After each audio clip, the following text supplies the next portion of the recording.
ওম অখণ্ড সংহিতা বা শ্রী শ্রী স্বামী স্বরূপানন্দ পরমহংসদেবের উপদেশ বাণী দ্বাবিংশ খণ্ড।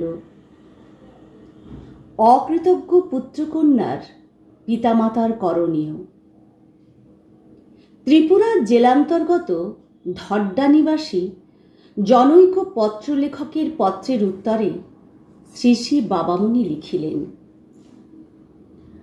অকৃতজ্ঞ স্বভাবের পুত্রকন্যাদের জন্য পিতামাতা যতই ত্যাগ স্বীকার করুক না, এই অকৃতজ্ঞেরা মনে করে যে এই ত্যাগের ভিতরে মহত্ব কোথায় আছে। ইহা করা তো পিতামাতার কর্তব্য। কেহ নিজ কর্তব্য পালন করিতেছে বলিয়া তাহাকে আবার তারিফ করিতে হইবে নাকি? ইহারা বিচার করিয়া দেখে না যে পিতামাতার কাজ হইতে কিছু পাইতে হইলে ভদ্রতার অনুরোধেও বিনিময়ে কিছু দিতে হয়।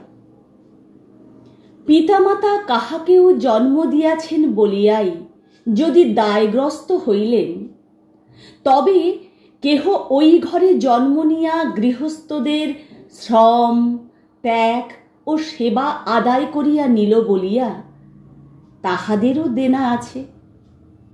অবশ্য অনেক বুঝ প্রবোধ দিয়াও অবুঝ অকৃতজ্ঞ পুত্রকন্যাকে এই বিষয় বুঝানো যাইবে না। শুধু পাইয়া যাওয়াই তাহাদের প্রয়োজন, বিনিময়ে একটু ভদ্রতা বা বিনয় নম্রতা আশা করিবার উপায় নাই।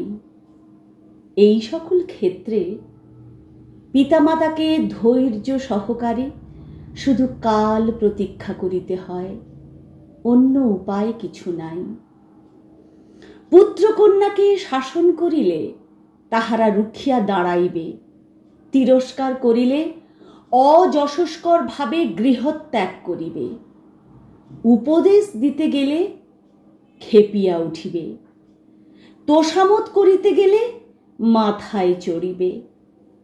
এমতাবস্থায় যাহা ঘটিবার ঘটুক, আমি ঈশ্বর চরণে আত্মসমর্পণ করিয়া নিষ্কাম চিত্তে শুধু লোক হিতার্থ কর্ম করিয়া কৃতার্থ হইব, এই পণ নিয়া চলিতে হয়। কটু বাক্য কহিও না, কারণ তাহাতে ফল কিছুই হইবে না। যতক্ষণ নেশা ভাঙ না করিতেছে কিংবা পর নারী বা পর পুরুষে আসক্ত না হইতেছে, ততক্ষণ কোনো বিপদকেই বিপদ বলিয়া গণিও না।